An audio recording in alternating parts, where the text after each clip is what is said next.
अस्सलाम वालेकुम, मैं मोहम्मद आमिर। आज का जो प्रैक्टिकल है ये सेकेंड ईयर या फोर्थ ईयर के हवाले से इम्पॉर्टेंट है।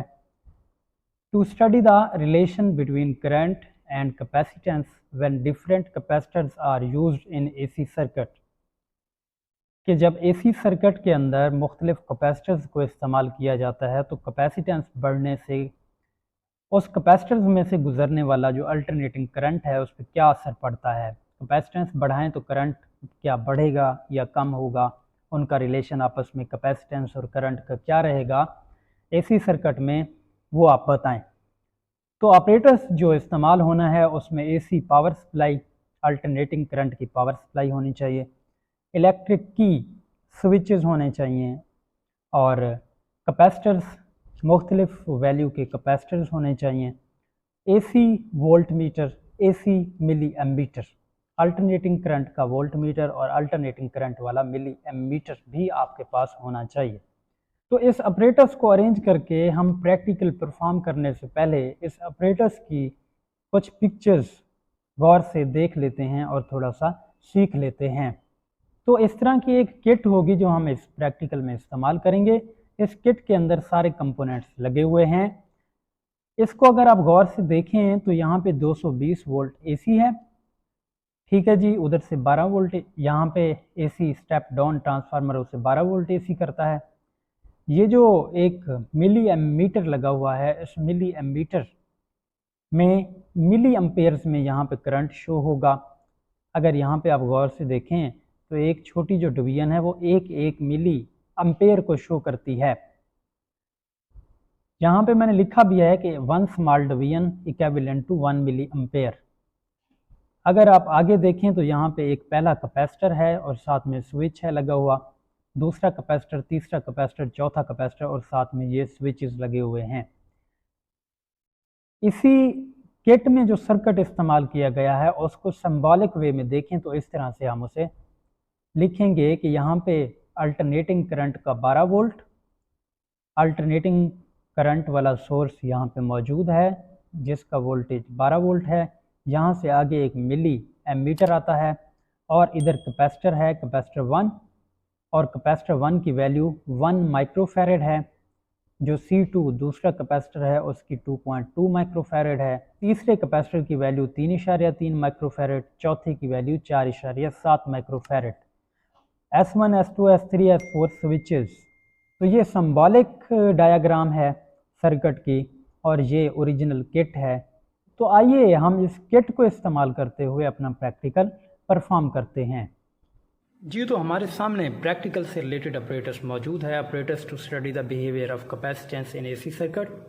जो भी हमने ऑपरेटर्स के सेक्शन में कंपोनेंट्स पढ़े थे वो सारे कंपोनेंट्स इस किट के अंदर मौजूद हैं, लगे हुए हैं। अगर ना हो ऐसा किट तो फिर आपने इसके कंपोनेंट्स को अलग से जोड़ के इस सर्किट को बिल्ड करना होगा। इसमें देखें तो ये एक स्टेप डाउन ट्रांसफार्मर है जो कि 220 वोल्ट एसी को चेंज करता है 12 वोल्ट एसी में, जबकि फ्रीक्वेंसी 50 हर्ट्ज़ और 50 हर्ट्ज़ है, ये सेम रहती है।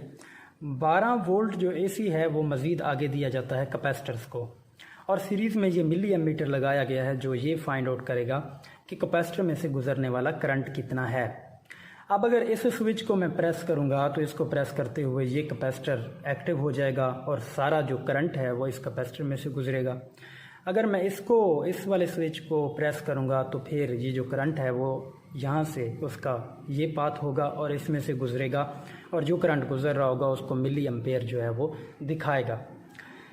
और हमें ये पता है कि जो कैपेसिटर है वो अल्टरनेटिंग करंट को पास आउट होने देता है।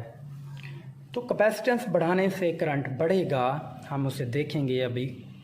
यहाँ पे नोट करें तो ये जो कैपेसिटर है इस कैपेसिटर की वैल्यू 1 माइक्रोफैरड है, इसकी 2.2 माइक्रोफैरड है। ये जो C3 तीसरा कैपेसिटर है इसकी 3.3 और C4 की 4.7 माइक्रोफैरड।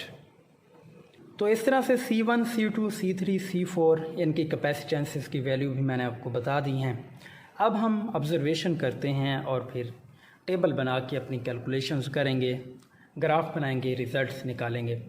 अगर मैं इस पहली की को प्रेस करता हूँ, पहले स्विच को प्रेस करता हूँ, तो करंट का पाथ ये होगा C1 वाला, और इस कैपेसिटर में से गुजरने वाला जो करंट है वो यहाँ पे शो हो रहा है कि वो 1 मिली एम्पेयर है। 1 माइक्रोफैरड पे 1 मिली एम्पेयर का करंट गुजरा। अब ये है 2.2 माइक्रोफैरड। 2.2 माइक्रोफैरड के ऊपर करंट की वैल्यू जो है यहाँ पे वो है 6 मिली एम्पेयर। इसी तरह से C3 को हम एक्टिव करते हैं, कैपेसिटर 3 को हम एक्टिव करते हैं, तो कैपेसिटर 3 जो है उसकी वैल्यू 3.3 माइक्रोफैरड है, लेकिन जो करंट गुजर रहा है यहाँ पे वो 14 माइक्रोफैरड है। अब हम C4 पे देखते हैं। जो C4 है 4.7 माइक्रोफैरड का कैपेसिटर, जिसकी कैपेसिटेंस 4.7 माइक्रोफैरड है, उसको हमने प्रेस किया, एक्टिव किया, तो पाथ जो है वो करंट का ये वाला है। ठीक है जी। और करंट जो इसमें से पास आउट हो रहा है वो है 18 माइक्रोफैरड। तो इस तरह से हमने डिफरेंट कैपेसिटेंसेस के ऊपर डिफरेंट जो है वो करंट की वैल्यूज़ को नोट किया। आपने इनकी टेबल बना लेनी है 4 वैल्यूज़ की, और फिर उससे मुतल्लिक आपने ग्राफ को देखना है कि करंट और कैपेसिटेंस दोनों का आपस में क्या रिलेशन है। और अगर आप चाहें तो आप मज़ीद भी कैपेसिटेंसेस की वैल्यूज़ को चेंज करवा के आप बना सकते हैं ग्राफ। अब देखें, मैं क्योंकि इन डिटेल जा रहा हूं तो इस वजह से मैं ये करता हूं कि अब C1 और C2 को प्रेस करता हूं। C1 और C2 को प्रेस करने के ऊपर 3.2 की माइक्रोफैरड की हमारी कैपेसिटेंस है और 13 मिली एम्पेयर का करंट गुजरता है। इसी तरह से फिर अगर मैं C1 और C3 को करता हूँ तो उस वक्त जो आपकी कैपेसिटेंस होगी C1 और C3 के वक्त वो 4.3 माइक्रोफैरड होगी। ऐड अप कर लें आप इसे, और उस वक्त 15 मिली एम्पेयर का करंट गुजरता है। अगर मैं C2 और C3 को करता हूँ, C2 और C3 को, तो C2 और C3 के ऊपर जो कैपेसिटेंस है वो 5.5 माइक्रोफैरड होगी, और इस वक्त जो करंट है वो 21.5 मिली एम्पेयर है।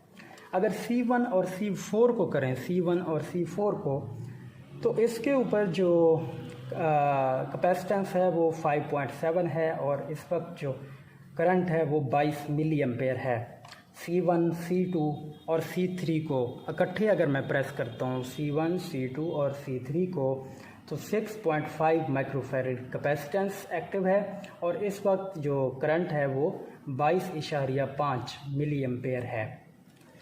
C2 और C4 को देखते हैं। C2 और C4 को, इसके ऊपर अगर देखें तो 6.9 माइक्रोफैरड की कैपेसिटेंस, क्योंकि हम इसे ऐड अप कर लेंगे, और इस वक्त जो करंट है वो 23 मिली एम्पेयर होगा। C1, C2, C4, C1, C2, C4 को जैसे ही हम अप्लाई करते हैं तो इस वक्त जो कैपेसिटेंस है ऐड अप कर लें तो 7.9, और 7.9 माइक्रोफैरड के ऊपर जो करंट की वैल्यू है वो 24 मिली एम्पेयर है। इसी तरह से हम नेक्स्ट करते हैं C3 और C4 को। C3 और C4 पे 8 माइक्रोफैरड और करंट 24.5 मिली ampere. C1, C3, C4, C1, C3 और C4, इसके ऊपर अगर देखें तो वैल्यू है 9 माइक्रोफैरड की, और इस वक्त जो करंट है वो 25 मिली एम्पेयर का है।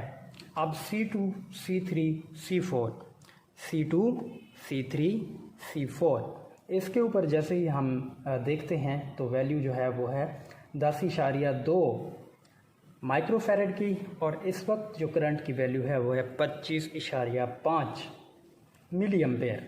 और last one C1, C2, C3, C4, चारों को अगर हम प्रेस कर दें तो इस वक्त जो कैपेसिटेंस की वैल्यू है वो है 11.2 माइक्रोफैरड, और इस वैल्यू के ऊपर जो करंट है वो है 26 मिली एम्पेयर। तो इस तरह से हमारे पास जो है 4 वैल्यूज़ की जगह कोई 15 वैल्यूज़ आ गई, और इन 15 वैल्यूज़ का अगर हम टेबल बनाएं और ग्राफ बनाएं तो हमें इन डिटेल इन्फॉर्मेशन मिलेंगी। तो आए हम टेबल बनाते हैं और फिर ग्राफ बनाते हैं। तो जैसा कि हमने प्रैक्टिकल के अंदर परफॉर्म किया, अब हमने उसकी टेबल बना लेनी है, और इस टेबल में आप गौर से देखें तो ये नंबर ऑफ़ ऑब्जर्वेशंस हैं, कैपेसिटेंसेस के सिंबल्स हैं यहाँ पे, और इस रो में उन कैपेसिटेंसेस की वैल्यू है। अगर तो आप स्टूडेंट हैं, आप 1, 2, 3, 4 C1, C2, C3, C4 के ऊपर करंट की वैल्यू देख लें और ग्राफ बना लें। लेकिन अगर आप इन डिटेल देखना चाहते हैं तो फिर ये जितने कम्बिनेशंस मज़ीद बनते हैं कैपेसिटेंसेस के, उनके ऊपर भी आप करंट की वैल्यू को देखें। अब इन दो कॉलम्स में आप देखें तो C1, C2, C3, C4, फिर उससे आगे C1, C2 को C1, C3, C1, C4, C2, C3, C2, C4 उनके ऊपर हमने भी परफॉर्मेंस की है। इन दो रोज में तो सिंबल्स और कैपेसिटेंसेस की वैल्यूज़ हैं, लेकिन ये जो नीचे है इस यहाँ पे मैंने लिखा है अरेंज्ड, कि हमने इन्हें अरेंज किया है किसके हिसाब से, हमने इन्हें अरेंज किया है वैल्यूज़ की असेंडिंग के हिसाब से। जिस तरह कैपेसिटेंसेस की वैल्यू असेंड कर रही है और साथ में करंट की वैल्यू भी असेंड कर रही है, तो इस हिसाब से फिर इन नीचे वाले कॉलम्स में हमने तरतीब दिया है। ऊपर वाले जो दो रोज़ हैं इसमें रैंडमली हैं और नीचे वाले जो रोज़ हैं इसमें असेंडिंग वे में तरतीब दिया गया है। अरेंज्ड वाले कॉलम में देखें तो C1, C2, C1, C2 फिर C3, C1, C3, ये किस तरह अरेंज किया है, ये करंट की वैल्यू को देखते हुए हमने अरेंज किया है। C1 पे 1 माइक्रोफैरड और 1 मिली एम्पेयर, इस तरह C2 पे 2.2 माइक्रोफैरड और 6 मिली एम्पेयर। C1, C2 के ऊपर जब दोनों हमने प्रेस किए थे बटन तो 3.2 माइक्रोफैरड, 13 मिली एम्पेयर। इसी तरह से आगे भी हमने टेबल बनाई। तो ये जो तीन रोज हैं, अरेंज्ड वाली, ये कैपेसिटर की वैल्यू वाली और करंट की वैल्यू वाली, इनसे हमने फिर आगे ग्राफ बनाना है और देखना है कि कैपेसिटेंसेस और करंट का आपस में क्या रिलेशन है। तो ये ग्राफ हमारे पास मौजूद है जिसमें वाई एक्सिस पे करंट मिली एम्पेयर में और एक्स एक्सिस पे कैपेसिटेंस माइक्रोफैरड में हमने ली। इनकी पहली जो वैल्यूज़ हैं C1, C2, C3, C4 की, इसके ऊपर तो हमने देखा कि करंट और कैपेसिटेंस में डायरेक्टली रिलेशन है, बनता है। लेकिन जो हायर कैपेसिटेंसेस हैं इनके ऊपर ग्राफ शो कर रहा है कि डायरेक्टली रिलेशन परफेक्टली तो नहीं बनता। हाँ, ये ज़रूर है कि कैपेसिटेंस बढ़ाने से करंट जो है वो बढ़ता है, क्योंकि डायरेक्टली होता तो फिर यही लाइन सीधी चली जाती है ऐसे ऊपर की तरफ, तो फिर हम कहते हैं कि परफेक्ट डायरेक्टली रिलेशन है दोनों का। लेकिन क्योंकि ये लाइन सीधी ऐसे नहीं गई, लीनियर नहीं है ये, इस वजह से हम कहेंगे कि डायरेक्टली रिलेशन लोअर वोल्टेजेस के लोअर कैपेसिटेंसेस के ऊपर तो है दोनों क्वांटिटीज़ के दरमियान में, लेकिन यही डायरेक्टली रिलेशन परफेक्टली नहीं है कहाँ पे, हायर कैपेसिटेंसेस की वैल्यूज़ के ऊपर। लेकिन ये ज़रूर है कि कैपेसिटेंसेस की वैल्यू बढ़ाने से हायर कैपेसिटेंसेस के ऊपर करंट की वैल्यू बढ़ती है। तो अब हम रिजल्ट लिख लेते हैं। रिजल्ट है, according to our experiment current increases by increasing the capacitance but not obey the relation current directly proportional to capacitance perfectly. कि हमारे एक्सपेरिमेंट के मुताबिक करंट बढ़ता है कैपेसिटेंस बढ़ाने से, लेकिन ये जो डायरेक्टली का इनका रिलेशन है वो परफेक्टली ओबे नहीं करता। इसमें जो एरर आया उसकी मेन वजूहात क्या हो सकती हैं? उसकी एक वजह तो ये हो सकती है कि जो कैपेसिटर की वैल्यूज़ लिखी गई हैं ऊपर, वो दरअसल वैल्यूज़ ना हों बल्कि एक्चुअल वैल्यूज़ कैपेसिटर की मुख्तलिफ हों, एरर हो या टॉलरेंस कैपेसिटर की बहुत ज़्यादा हो, तो उस वजह से भी ये एरर्स आ सकते हैं। अगर आप स्टूडेंट हैं तो आप क्या करें, आप बाकी वैल्यूज़ ना लें हायर कैपेसिटेंसेस वाली, आप सिर्फ़ और सिर्फ C1, C2, C3 और C4 की वैल्यूज़ तक महदूद रहें। उसके मुताबिक आपको पता है कि आपका ग्राफ डायरेक्टली आएगा और आपने रिज़ल्ट लिख देना है कि करंट और कैपेसिटेंस का आपस में डायरेक्टली रिलेशन होता है। आप हायर कैपेसिटेंसेस वाली वैल्यूज़ के ऊपर अपनी ऑब्जर्वेशंस ना लें।